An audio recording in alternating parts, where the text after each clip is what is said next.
भारत युवाओं का देश है। अगर आबादी का ध्यान रखें तो 140 करोड़ की आबादी में 35 साल से कम उम्र के लोगों की आबादी लगभग 70% है। ऐसे में देश में एक बहुत बड़ा वर्ग युवाओं का है। युवा के द्वारा जब खेल एवं अन्य विकास के कामों में योगदान होगा तभी हमारा देश कभी मेडल ला सकता है जैसे चाइना लाता है। और इसी मिशन को आगे बढ़ाने के उद्देश्य से हमारे साथ कोच हैं, जो कोच इन बच्चों को सुबह के 5:30 बजे इस ओवरब्रिज पर इन्हें प्रैक्टिस करवा रहे हैं और इन्हें कई तरह की प्रैक्टिस दी जाती है। इसी क्रम में हम कोच से बात करेंगे। सबसे पहले आप अपना नाम बताइए। मेरा नाम मोहम्मद शाहिद आलम है जी। कितने दिनों से आप कोच इन लोगों को दे रहे हैं? मैं पिछले 4 साल से कोचिंग का प्लेयर्स को और जिला स्तर पर अच्छा परफॉर्मेंस जिला के लिए दे रहे हैं। उन लोगों को प्रैक्टिस करवा रहे हैं और जो अभी खिलाड़ी आपके सामने मौजूद हैं, गर्ल्स लोग भी है, यहाँ पे 5 गर्ल्स भी हैं। ये लोग ओलंपिक से कितने दूर हैं? ओलंपिक जाने की जो प्रक्रिया है उस प्रक्रिया में ये लोग कहाँ तक पहुँचे हैं और लगभग कितना और समय लगेगा जिससे कि ये लोग अंतर्राष्ट्रीय स्तर पर कई ओलंपिक में देश को, राज्य को रिप्रेजेंट करें और वहाँ मेडल लाने की उम्मीद है? ये लोग ओलंपिक हो या अदरवाइज एशियन गेम हो, जो हमारे इंडिया से रिप्रेजेंट करते हैं, ऐसे प्लेयर हैं हमारे गर्ल्स है, ऐसे बॉयज़ भी है जो आने वाला 1 साल अगर अच्छे से मेहनत करते हैं वो इंडिया रिप्रेजेंट करके अपने देश के लिए कुछ कर सकते हैं। तो इनके ट्रेनिंग की क्या समुचित व्यवस्था बिहार में है? अभी तक बिहार में जो स्पोर्ट्स यूनिवर्सिटी प्रपोज्ड है वो बन नहीं पाया है, तो फिर क्या तकनीकी कारणों से या इंफ्रास्ट्रक्चर नहीं होने की वजह से इन लोगों को इस कमी का सामना करना पड़ रहा है? आप एज ए कोच कैसे देखते हैं? यहाँ पर जो बिहार के अंदर जो स्पोर्ट्स का स्थिति है वो बहुत ही दयनीय है। वो दयनीय है, सबसे पहले तो हमारे पास ग्राउंड की समस्या है। ग्राउंड के अंदर जो हमारा सारा इक्विपमेंट होना चाहिए वो हमारे पास उपलब्ध नहीं हो पाता है, जिसके कारण खिलाड़ी उस ढंग से प्रैक्टिस, उस ढंग से उनको माहौल नहीं मिल पाता है। सरकार की एक महत्वाकांक्षी योजना है युवा एवं खेल मंत्रालय के द्वारा, जिसमें ग्रामीण बच्चों को पाइका के माध्यम से कई तरह के खेलों के आयोजन करके वहाँ से ग्रामीण प्रतिभाओं को जिला लेवल पे लाया जाता है, स्टेट लेवल पे लाया जाता है और फिर उन्हें समुचित ट्रेनिंग के लिए देश के विभिन्न स्पोर्ट्स कॉम्प्लेक्स में भेजा जाता है। तो क्या इन लोगों को इस तरह की सुविधाएं नहीं मिल पा रही हैं? इस तरह की सुविधाएं नहीं मिल पा रही हैं?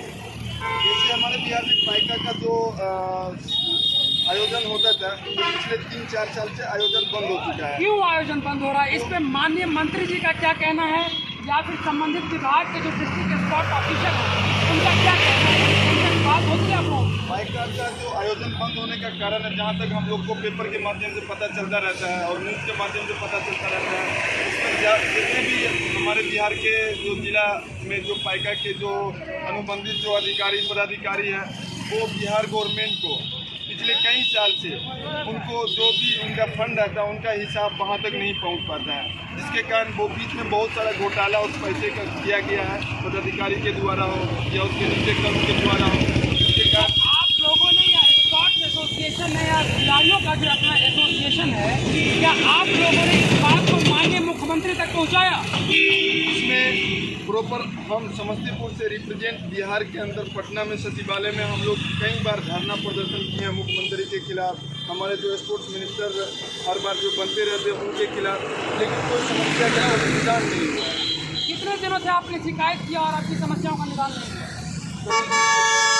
जब भी ऐसा माहौल बनता है गेम का, जब कोई अच्छा प्रपोजल आता है गेम के लिए, प्लेयर्स के लिए, उसमें हम लोग पिछले 1 महीना तक धरना पर जाके बैठते हैं। तो उसके बाद लास्ट में यही होता है पुलिस आके वहाँ से हटा के भगा के खेल खत्म कर दिया था, जिसमें सरकार का कोई भी हम लोग खिलाड़ी के ऊपर कोई ध्यान नहीं है। न तो कोई ऐसे खिलाड़ी को जॉब दिया जाता है जो मेडल लगाते हैं, उनको जॉब का कोई प्रपोजल भी नहीं है। और कई बार नीतीश कुमार अभी जैसे इनकम टैक्स में स्पोर्ट्स कोटा से वैकेंसी आई है, उसमें ये कहा गया है कि जो खिलाड़ी डिस्ट्रिक्ट लेवल पर या स्टेट लेवल पर खेल चुके हैं उन्हें इनकम टैक्स में डायरेक्ट लेटरल एंट्री दी जाती है स्पोर्ट्स कोटा से। तो क्या इसमें से ऐसे कोई खिलाड़ी नहीं है जो डिस्ट्रिक्ट लेवल पे या स्पोर्ट्स लेवल पे खेल चुके हों या फिर इस तरह से रेलवे में भी कोटा होता है उनको कोटा से कितने लोग यहाँ तक गए हैं? आपके कांटेक्ट के ऐसे कितने लोग हैं, कितने ऐसे प्रतिभावान खिलाड़ी हैं जो मेडल लेकर आए, जीते और फिर उन्हें कहीं स्पोर्ट्स कोटा से किसी विभाग में नौकरी हुई, ऐसी संख्या कुछ? हमारे समस्तीपुर में अभी करेंट में 2 स्पोर्ट्स कोटा से दानापुर आर्मी का स्पोर्ट्स का निकला हुआ था, उसमें 2 अभी, एक चंदन कुमार नाम का पटौड़ी का रहने वाला है और एक विजय कुमार है हसनपुर सिंहिया इधर का रहने वाला है। वो दोनों अभी ज्वाइन करके ट्रेनिंग पीरियड में आर्मी में स्पोर्ट्स कोटा से कर रहे हैं। और ऐसे हमारे पास बहुत सारे प्लेयर हैं जो नेशनल रिप्रेजेंट किए बिहार से खेल के, स्टेट में उनके पास गोल्ड मेडल है, सिल्वर मेडल है। इस टाइप के बहुत सारे हर साल 10 से 20 प्लेयर बनते होते हैं यहाँ का। अभी आया था बिहार दरोगा का 27 सीट है और बिहार पुलिस का 88 सीट है।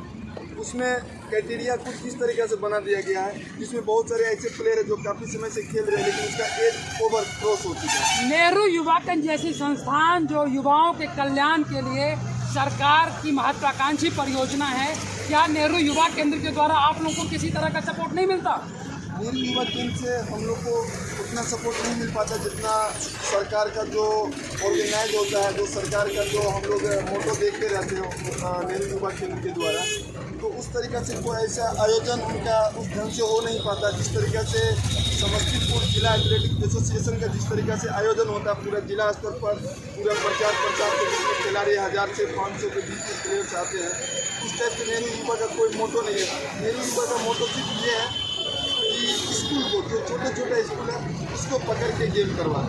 स्पॉन्सर्स वगैरह इन बच्चों को मिलता है जो इन्हें डाइट दें, कुछ ड्रेसेस दें, शूज़ दें, ट्रैक सूट दें, इस तरह से स्पॉन्सर्स आप लोगों को मिलता है यहाँ पे? नहीं, समस्तीपुर में ऐसा कुछ भी नहीं है जो प्लेयर्स के ऊपर कोई स्पॉन्सर करे।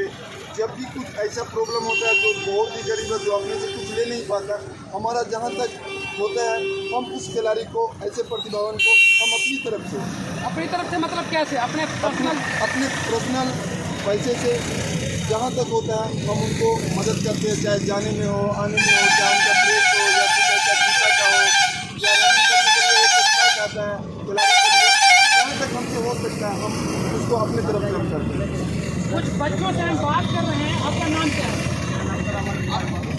National player. अमन जी, कुछ क्या परेशानी हो रही है आपको प्रैक्टिस करने में, ये बताइए। जैसा माहौल मिलता है वो नहीं मिल पाता, टीम में जैसे डिसिप्लिन होना चाहिए वैसे नहीं हो पाता है।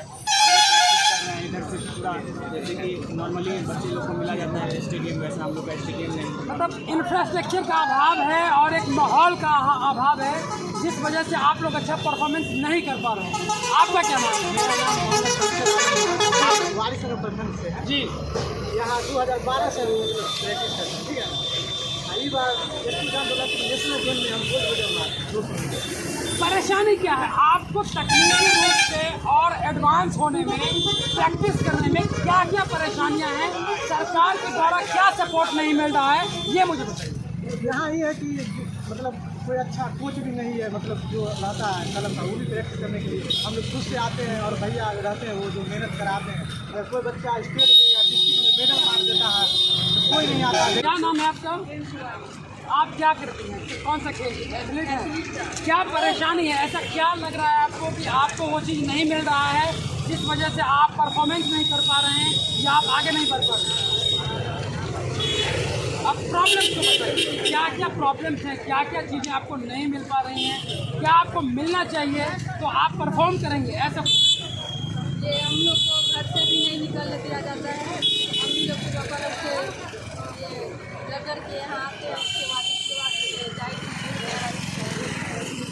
घर पे आप लोग अपने लेवल पे जो खाते हैं वो खाते हैं, बाहर से कोई डाइट नहीं मिलता। नहीं।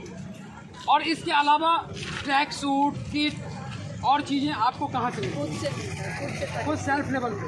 आपने डीएसओ से बात किया कभी, डिस्ट्रिक्ट स्पोर्ट ऑफिसर से या नेहरू युवा केंद्र के जो लोग हैं उनसे, या डीएम से आपने कभी बात किया? आप लोगों को बात करना चाहिए। नहीं, डीएम से हमारे जब कोई ऐसा आयोजन जिला के अंदर होता है, जैसे जिला स्थापना दिवस होता है और जैसे खेल दिवस होता है और जैसे 15 अगस्त हो या 26 जनवरी, इसमें एक जिला प्रशासन के थ्रू या जिला म्यूनिसिपैलिटी के थ्रू, एडमिनिस्ट्रेटिव के थ्रू उसका एक मोटो आता है जिला अधिकारी का, जो भी जिला के अंदर जो भी अच्छे प्रतिभावन जो जिला के लिए कुछ कर रहे हैं उनका एक नॉमिनेट बोला जाता है करने के लिए। इसमें सिर्फ और सिर्फ यहाँ पर जिला अधिकारी मेडल से और एक सर्टिफिकेट से सम्मानित कर दिया जाता है। कभी ट्रैक सूट, कभी जर्सी, कभी वो जूता वगैरह नहीं दिया जाता, सिर्फ और सिर्फ एक मेडल, एक मोमेंटो और सर्टिफिकेट। जितना वो लोग करते हैं वो जिला स्थापना को और फिर ये जो आयोजन जो जिला के अंदर का होता है वो उतना ही करते हैं। इन बच्चों के पास देश के लिए मेडल लाने के बहुत हसीन सपने हैं, लेकिन सुविधाओं का अभाव, सरकारी महत्वाकांक्षा की कमी और न जाने कई ऐसी चीजें जो इन्हें की इनकी प्रतिभा को रोक कर रखा हुआ है। सरकार कुछ भी कहे, स्पोर्ट्स यूनिवर्सिटी का प्रस्ताव बिहार में आ चुका है, लेकिन इन बच्चों के मन में जो हसीन सपने हैं उन सपनों को पूरा करने में कहीं न कहीं सरकार, प्रशासनिक उदासीनता और वर्क कल्चर का एक अभाव है।